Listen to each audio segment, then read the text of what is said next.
here we are, and we're talking about Savages today in our latest podcast. And I'm Kyle Peters, and I'm joined by Dave Atherston, the regular, and the first woman we've ever had on one of these podcasts.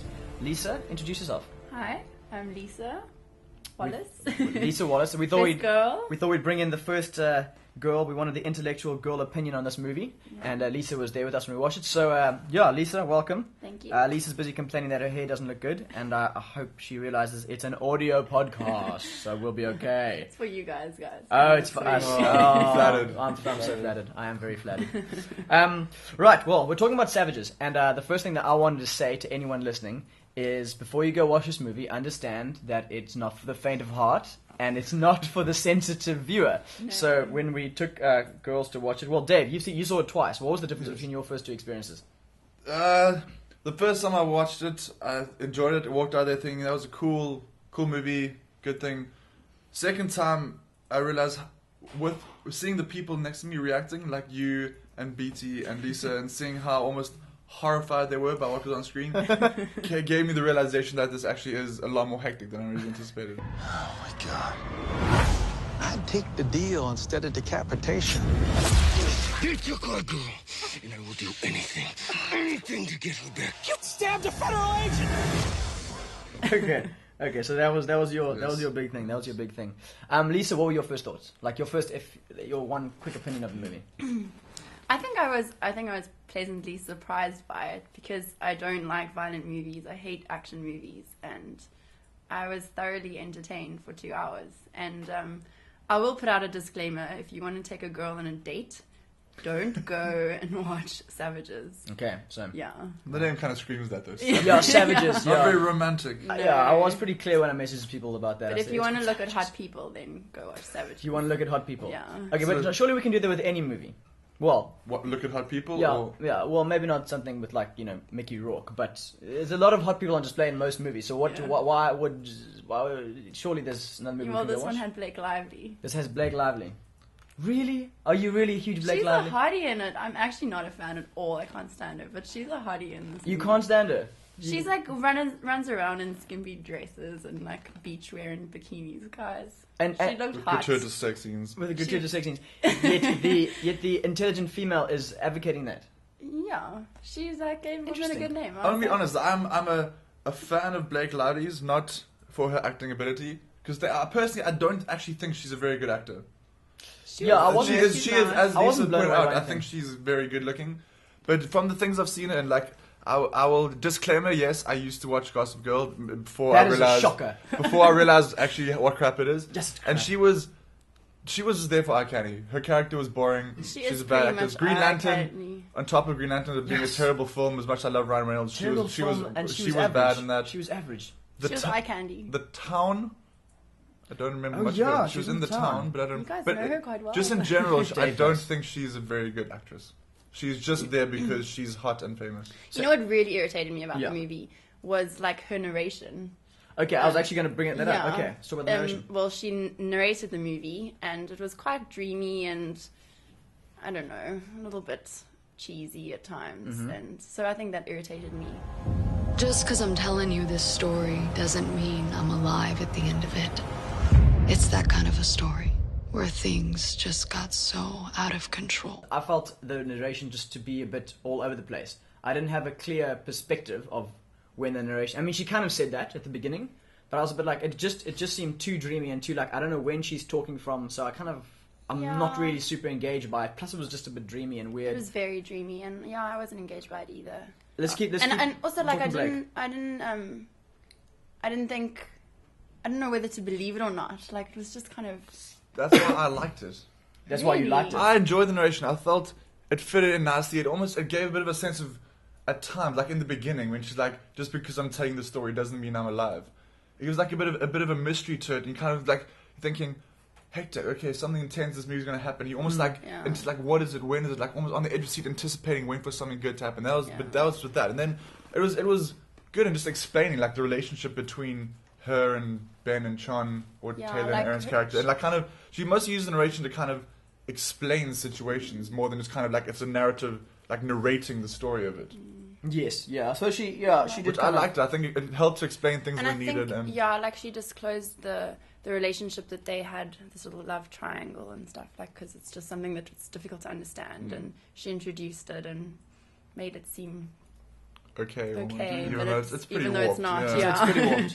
I love you guys. It's the three of us now. And yes, I'm with both of them. But I think the narration to me kind of goes into the whole style of the film, which was just high. I don't know. It was just super stylized. Like a lot of the editing was this hyper real. But I think that's Oliver Stone for you. It is very Oliver Stone. Yeah. Sorry, go. I mean, I don't know, I haven't seen all his movies, but Natural Born Killers, completely stylized, and like his Totally. use of like mixed film effects and very close angles. Like, it's very alienating, I think, and that's what's successful about the style. It alienates you and it makes you feel uncomfortable. Like, I can say I've felt permanently uncomfortable in this movie. Yeah. I'm sure there's many reasons for that, but yeah. Gouging eyes. Not talking falling out, about stuff like that. But I think that the style is alienating, and to me, sometimes it's just too alienating. There's just too much. It's a bit glossy and a bit like splashy on the surface, and I'm not Yeah. sure if there's actually that much going on underneath all the time. That's just my personal opinion. Like the dreamy black and white shots of her with the narration, blended all of a sudden into hyper flashy cuts of skulls and weird things. I'm not sure it engages me as opposed to disengages me, and I see cool stuff and then I have to try to get back into it. I'm not sure. It certainly gives it its own texture, I suppose. The film has I suppose when you leave Savages, you can very much remember the vibe of it. You know what I mean? That sticks with you. It's just like this, it's this permanent conflict in the movie, like this conflict of values and morals, and then this conflict between the characters themselves and the negotiations that happen, and then it's just this conflict and like the love. It's just like a form of conflict. Did you ever think? I suppose that's what makes good drama is that's what drama is. Drama in definition is conflict, which is great. But do you think the love triangle or whatever that was there a point where you thought that was going to get jeopardized to a large degree? Do you think there'd be did you ever feel that? No. But even from the first time I saw it, you could almost tell that they were almost equally, if not. I actually have no idea why. If not, that they were equally in love with her as they were themselves with each other. Yeah. Kind of like you can see from the way she explained it through the narration in the beginning how close they were as friends, and how much they were committed to each other as well to her. So I always felt they were always going to work together and do what they could to get her back, rather than kind of like she may potentially draw like a wedge in between them. I think I sort of disagree with that, and I think it's because like, I just thought it was so unnatural. Like, I was like, how could this possibly be natural? So then something will like jeopardize it. But I suppose it wasn't jeopardized. Yeah, I suppose for me, I was waiting for that jeopardizing factor. Me too. Either for her to come between the two of them. I mean, I'm thinking if they're in a situation, what if they got to a situation where they had a gun on Blake Lively's head and one of them had to choose between Blake Lively and the other guy? I'm wondering what they would have done. If there was a gun on Aaron Johnson and gun on Blake Lively and Taylor Kitsch had to choose, I don't know which way would he have swayed. Would he have shot himself? I don't know. It's knowing him and what you saw in the movie from that one scene, he probably would have shot himself. He probably would have shot himself. Probably. But that's how committed he was to both of them. Maybe. To both of them, Is that what you're yeah. But there's a line in the movie that Salma Hayek says, and she says, "They don't love you," to Blake, "as much as they love each other because they share you." Yes, but now that never. I didn't feel that came out enough. Okay. I guess that's what I'm thinking. Yeah. But like it showed there were scenes and bits where it kind of showed you like more. Like it's two very almost minor things. How like you could maybe read into a bit too much on it, but how much the guys like love each other. Like the one scene where, with the whole whipping and fire scene, and he had to burn them, and then Taylor, you can see like Aaron's character was like almost innocent in that kind of ways of that, and how he almost like Taylor Kitsch didn't want him to be like corrupted by it. It's like, no, let me do it. Like willing to kind of do that kind of thing for him, even though it was a fairly minor plot. I feel you can almost read into it and kind of draw a few things from it. No, you totally see their compassion for one another. I just thought they could have been pushed a bit more. I suppose there's so much going on in this movie, though. Yeah, like it was so much going on. It's very dense and it's very dense. Can I read a little quote here from Empire? This is how they kicked off their review, and maybe let's chat about the denseness of it and all the stuff. Maybe there's too much going on. Empire wrote this at the beginning of their review. Given his past ability to explore complicated issues in a compelling way, Vietnam, JFK, etc., you might expect Oliver Stone to use the perspectives of Savage's characters to offer up an intriguing, persuasive look at the various tentacles of the drug trade. And working from a book by Don Winslow, sorry, I don't know who that is, but he apparently spent 6 years... someone's phone's ringing. He apparently spent 6 years researching the DEA and cartels for an earlier book of his, The Power of the Dog. You'd think, given the solid resource which he has to draw from, he would have made more of it. At Empire says, sadly, the result is something less than hoped for. It's pulpy, which it definitely is pulpy, soupy stuff, presented with Stone's trademark format-shifting style and boasting mostly heightened performances that feel as though he was going for a cross between a thriller and a telenovela. Do you know what that is? So it's like a Spanish soap opera. Okay, I don't know that. But the combination never makes for a satisfying whole. I kind of agree with that to a degree. I kind of agree that it is a bit muddled and crazy, and it's what he was going for. It is a crazy crime thriller meets a bit of a weird Spanish soap opera in some ways. I don't know if it completely worked. I'm not convinced. I feel I left there not saying yes, Owens, you got to go watch that movie. That's the thing for me. I didn't leave the cinema going, flip, Owens, you got to go see that movie. See, I think I could be, like, obviously I don't know the truth, but I feel almost this movie was made not to kind of be so controversial, so thought-provoking, so kind of, like, amazing as, like, his other stuff, like Platoon and all those other kind of films have been. I almost think he made this film almost just, like, for a kick out of it. Like, it made it feel like a cool film. It's got, like, some decent subject matter to it. It's going to maybe make you think a bit about drugs or whatever and stuff like that. But it's almost there, like, he made it to entertain. He made it in his typical style. So it's recognized as an Oliver Stone film. But kind of just made it to, like, it's a cool film. Like, it entertains you. Yeah. I don't think he was trying to make, like, an Oscar-worthy film like he has some of the other ones. Yeah. I think it offers a very interesting perspective on life, because it's perspective of the drug trade, of war, of love, of friendship, of, like, what is that? Who was John Travolta's character in F?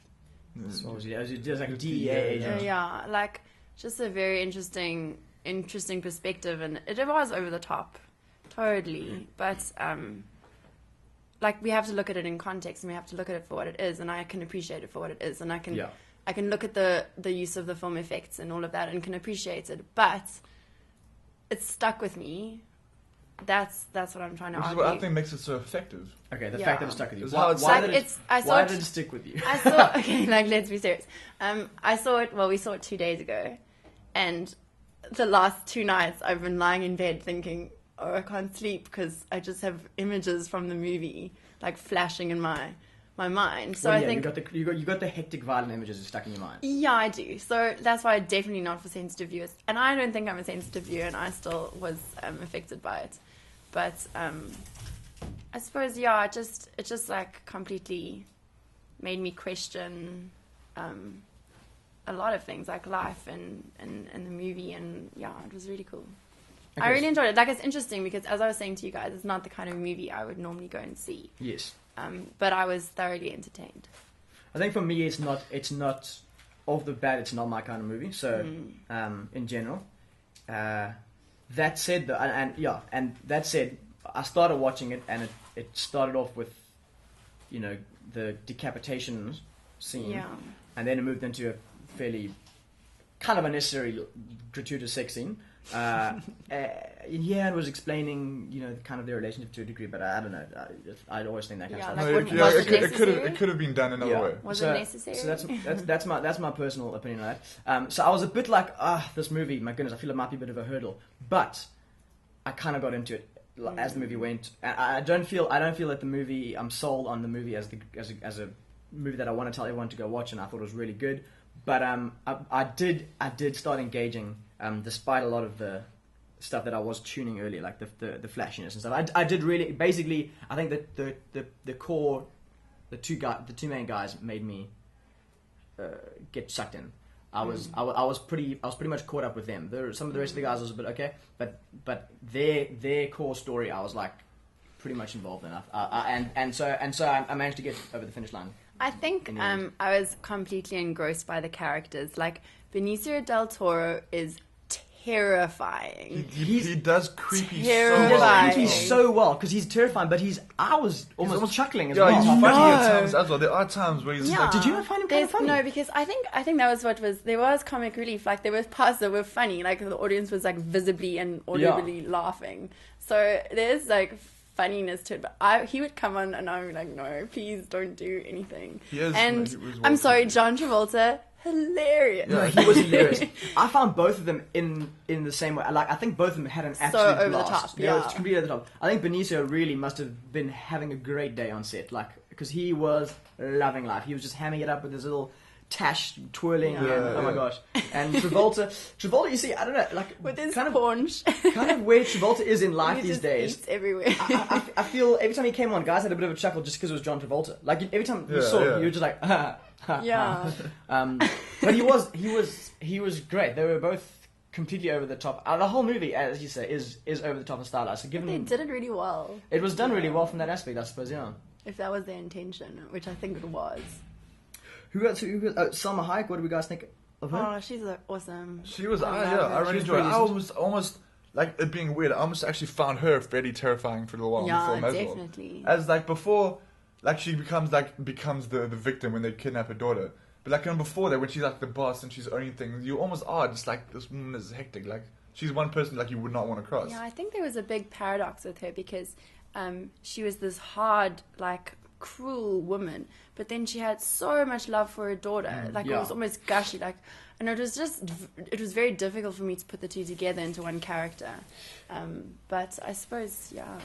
I think for me, I like that idea of the two sides to her, and I think the daughter side for me worked really well. I personally wasn't really convinced at her. I feel like I've seen much more terrifying women on screen than Salma Hayek. I don't know. When Benicio was like afraid of her and like, yes ma'am, I'm sorry. I don't know. For me, Yeah, it's like I feel you like didn't the know rant. what to I feel like the believe. rant are right here, but I wasn't convinced there. I was Yeah. like, it's just Salma Hayek throwing a couple of lines around. That's my I agree opinion. with you. Yeah, I agree with you. I don't know. But there were times when I was like, yo, Yeah. don't want to mess with her. It's my opinion. Yeah. No, fair enough. Okay, Emil Hirsch is in this movie for He's awesome. a few minutes. But He's awesome. he's great in those few minutes. He is pretty great in those few minutes. He's probably one of the highlights for me. I did enjoy him. I feel sorry for him these days. I do think Speed Racer absolutely killed his career, and he's done nothing. I thought there was such potential. What was his? It was Girl Next Door, Into the There's Wild. Alpha Dog. Alpha Dog, Into the Into the Wild. Wild. Those are like some great things, and then Speed Racer Yeah. kind of I feel just destroyed him because he's made nothing of value since then.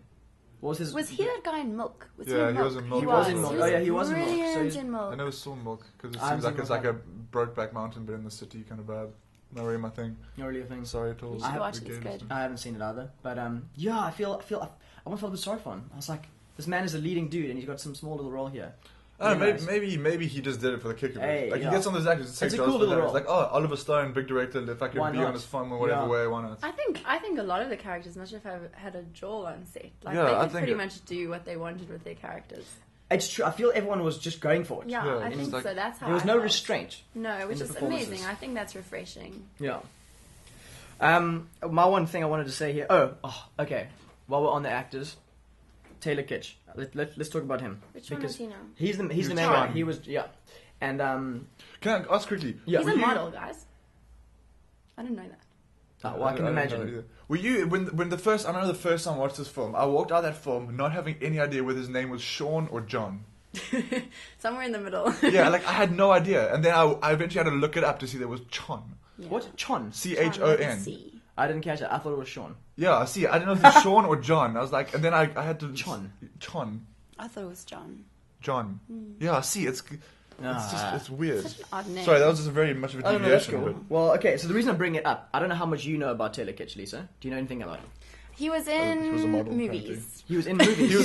So wow. he's an actor. That's she knows. I'm that he's so, an I'm so actor. glad we Good. brought you in for this We podcast for covered that insight. Yeah, Okay, so Taylor Kitsch basically, he hit the scene with Friday Night Lights, the TV show. Oh, okay. He played Tim Riggins. He was amazing. He was phenomenal in that. Yeah, agreed. And he's been kind of graduating slowly but surely onto the movie scene. And then this year was meant to potentially be his big breakout year.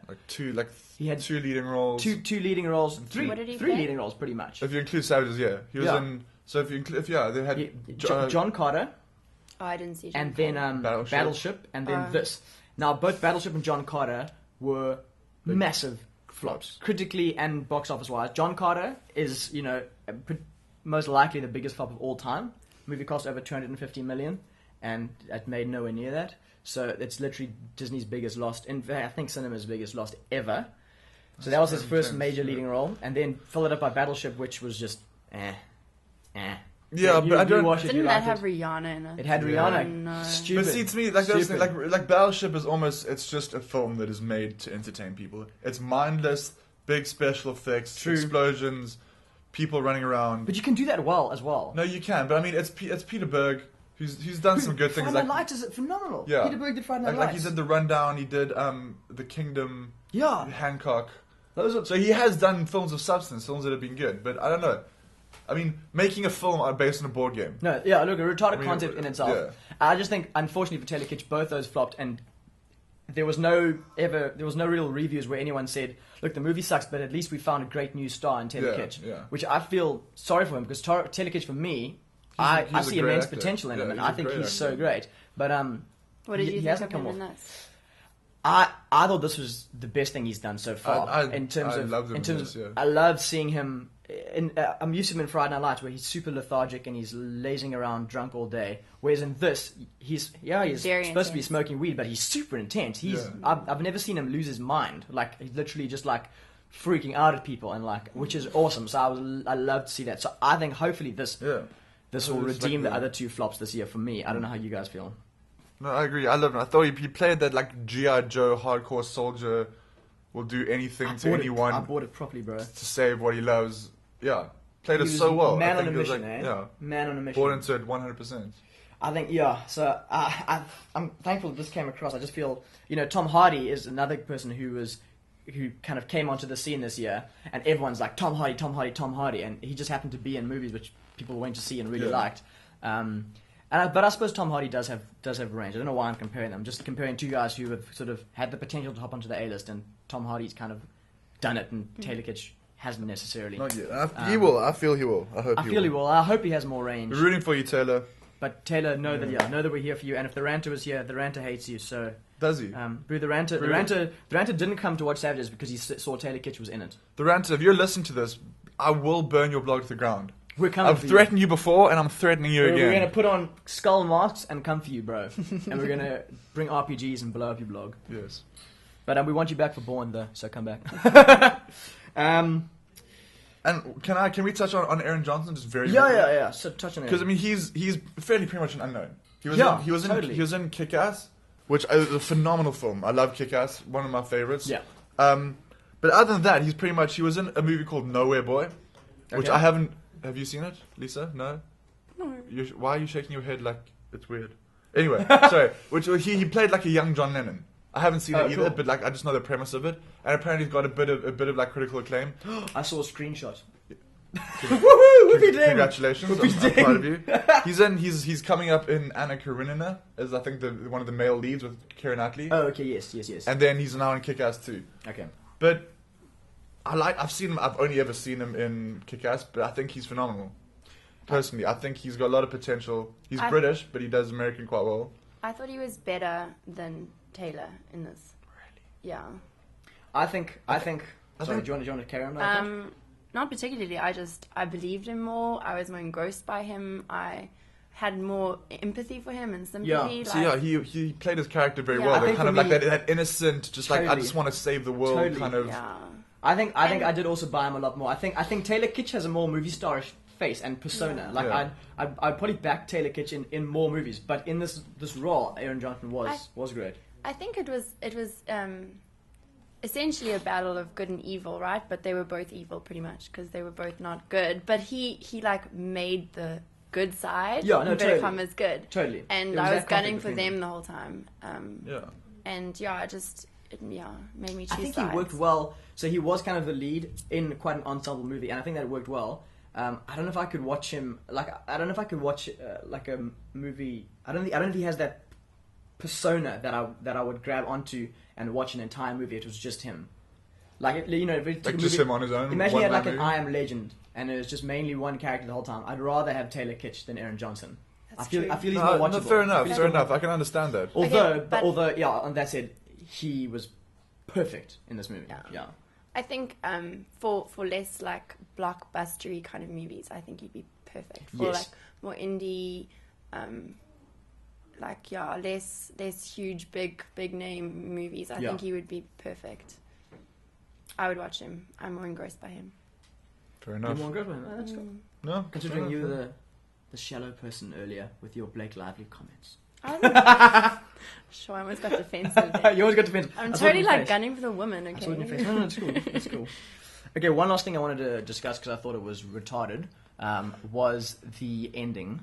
And by retarded, you mean you were retarded because it confused you? No. So not the ending, not the very ending. thought it was Well, laughable. basically the last 15 minutes of the movie where we're in the middle of that shootout, and then we all of a sudden stop, and rewind the clock and say that was actually a dream. Check out this version of the ending. Now, for me, if that had been a style throughout the movie where we're seeing one person's perspective, like Flipped. I don't know if you've watched Flipped, but basically you see a scene from his perspective, and then you see the scene again from her perspective, Like, and then you see the next scene from his, what's that and then film? from hers That again. film called with Matthew Fox and Forrest Whitaker. What's it called? Vantage Point. Vantage Point. Yeah, like that. And even it gets so, but those films are so repetitive and annoying. no. But even Boondock Saints, you see the crime scene, and then you see Willem Dafoe okay, walking you through it okay. from his own. So basically, I just thought I'm not saying the whole of Savages needs to be like that. I'm saying why the hell did they do it for one scene at the end? Because it had no benefit to me at all. It felt like, I remember in high school them saying, if you're gonna write a literature piece, don't ever say, oh, and then at the end of it I woke up from a dream and everything was Yes. that's what it felt It like. I was like, frustrated are me. they being serious? Because It frustrated me. yeah. What did it add? It didn't add anything. It's not like we've seen this whole movie from her perspective occasionally, and then she's shown us another thing. So No, but why to do me- it? Maybe To it was me, though- part of the roller coaster. I say to me, almost the entire film is from her perspective as the narrator. Even in scenes where she's not even involved in it, she narrates bits of it. Yeah, but then why do two versions of this last Never scene? see. Okay, I understand. I think they just had to have like the Mexican standoff and make it completely different, something that no one has ever done. And they did. They just gave two. I personally, for me, like when it got that little Romeo and Juliet scene at the end, like the kind of we all That died was together. stupid. I'm the only advocate for this one. No, I go. But when they all died, like when they all died together, it's like there were two things that went through my mind. One is like, yes, awesome. Three people they loved the most in the world. If one died, they didn't want to live, so they all died together. Awesome, Romeo and Juliet, kind of Shakespearean. But at the same time, I was like, no, don't die. I don't want you to die. I'm rooting for you. I want this to go on. And then when it froze and rewound, the first time I watched it, I was like, yes, you're not dead. Fantastic, amped. I want to see what's going to happen. To me, it was cheap. To me, it was Yeah, cheap. I agree. If I think of a movie that did that this year, Dark Knight Rises did it much better. No, but oh my gosh, he's dead, but he's not actually that's dead. not They the, didn't- that's they- not the they same didn't- they thing didn't at just- all. That's but not this. It's, but it is. No, it is. that's That- two actual things that happened, as opposed to this could have happened, but oh no, it didn't. This. But happened. what you're saying is the experience of feeling, oh my gosh, they're dead, and it's a beautiful thing, but I don't want it to happen. Oh my goodness, they're actually alive. That feeling is exactly what you get in Dark Knight Rises. You're sitting there and, oh my gosh, he's dead, this sucks, but it's a beautiful thing. Oh my gosh, he's alive. It is. Awesome. To me, it's similar. And it's vaguely similar. But No, it's but I'm not at giving you all. an example of one that worked, and one that actually no, worked but integrated into you the story. can't compare them because No, you can. Because this was just stupid. It was like, pick one. Either pick them dying together and it's a beautiful Romeo and Juliet ending, or have the standoff, or find a way to work it better than actually just all of a sudden randomly say, okay, sorry, the last 5 minutes were a dream. It's like that season of Dallas where like they took out one whole season of Dallas and said, okay, sorry, the last season was a dream. So when they Lame. watch- Just so lame. I don't know. I think it fit in with the beginning when she said, "Just because I'm saying this doesn't mean I'm alive," and then it kind of ends just like, "Oh, hectic! She wasn't alive," and then, "No, wait, she is." But I mean, I think there was be like a frustrated bit by of it. ambiguity at the end of the movie when Okay, and the end of actual ending, let's talk about that. actual ending, and it was like, okay, what happened. Like, it was just very unclear. It was straightforward. They were in Indonesia. No, but it was. Yes, but you but didn't. were they together? You don't know they were Yes, you together. saw them together. No, you you never see them in the never. same frame, and You it was do. super ambiguous. In the fire, it pans left. It's Aaron Johnson, Blake Lively, pans left, Taylor Kitsch. I'm pretty sure it cuts. It through. doesn't. I It's remember cuts. vividly the panning. I could be wrong, but I'm pretty sure it pans. cuts. And also, there's just lots of shots of her on her own, like walking on the beach, and she keeps talking about things don't work out always like as you want them to. Blah blah blah. I think it was. I don't personally think, think they. it's and what not as you remember what confusing. she was saying though was how things didn't work out, and I mean It was I super really- melancholic. So, but at the same time, I wasn't sure. So once again, I was like, it's a bit just. One of those things. It's you one of can those things. choose an ending. It just frustrated me. I was like, pick something. Yeah, Just so pick something and go with it instead of having 20 minutes of just back and forth. And I don't know. So the ending either frustrated me. We'll agree to disagree. We'll agree to disagree. It doesn't need to Dave, get you like heated. the ending. I Lisa, agree. you can't. What do you? No, I didn't like it. I pissed me I off. really didn't like it. Pissed me off. Sorry for all the sensitive younger viewers listening to this. For colours, Sorry. for foul You language. shouldn't go watch this movie then. Yeah, don't watch the movie and don't listen to our podcast. Yeah, really don't. Okay, cool. Final thoughts. Would you recommend this movie to other people? To very specific kinds of Yeah, people. specific people, not to anyone. I wouldn't say, "Hey guys, you want to feel like watching a cool film? Go watch Savages." No. Yeah, like For when people- I got home, my housemates were like, "What movie did you see?" I was like, "Savages, but don't go see it." Okay. You know, that was my first advice. Okay. And with some people, I think, okay, you'd actually really enjoy this. It's pretty decent. Okay. Yeah, no, I agree. It would be very specific people. People I know that enjoy this kind of film. People I know either enjoy the actors in that kind of movie. I would recommend it to, but it wouldn't be to everyone. Yeah, I think for me, the small portion of people that I would tell to go watch it, you know, who is its cup of tea, I would say it's okay. Like it's okay. But I don't think it's the best the genre has to offer, and it's not the Yeah. best Oliver Stone has to offer. I appreciate But hey, that. it's okay. What was my closing thoughts on that note? Should we What just say would the you- last 5 minutes of the podcast was a dream, and then start again? Joking. We're not doing Savages. We're actually doing something else. What would you give it out of 5 though? Out of a 5-star rating? Out of 5 stars, 3. I give it 3. What would you give it? I don't. You liked no, it. I did like it, but to me, 3 is almost like it's good. Yeah, 3 is good. It's To me, good. to me, It's the way good. your opinions would express a 2. Yours at least. Hers, I'd say Mine 3. 3. No, Yeah. I'd say a 3. I'd say a 3. Because He's just being critical. I would say 3, 3 I and was a being half, critical 4. and opposing you. There's no rancher available, so I figured I'd take up that mantle. I would say 3.5, 4. Okay. But Decent. like Alright. I said in the previous podcast, I'm a fairly commercial kind of loving kind of guy. I could have given it 3.5, except the ending really just Yeah. destroyed it. It's for me. okay. All the simplest minds get confused with these things as well. Don't worry. On that note, I'm also going to burn down When your are we blog. doing an arty movie? An arty movie? What's that? I don't understand. We're doing Resident Evil. An indie cult movie. Oh, you're doing Resident Evil. You can join us for Indie that. cult movie. Indie, yes, it is a What kind is of it? an No, indie it's cult not. movie. What is it? Resident Evil. It is. Resident Evil. It's very indie. One that's downstairs at Cavendish. Start your own blog for that. Lisa, thanks so much for joining us. Awesome. It's been real. Dave, it was good to argue with you. I enjoyed As it. always. As always. Look, And- someone had to take the rancher's place. That's true. That's true. All right, and join us Awesome. next time. Resident Evil should be up next. So have a good one. Okay, bye. Stay tuned. Bye. For more podcasts, visit www.moviecom.co.za.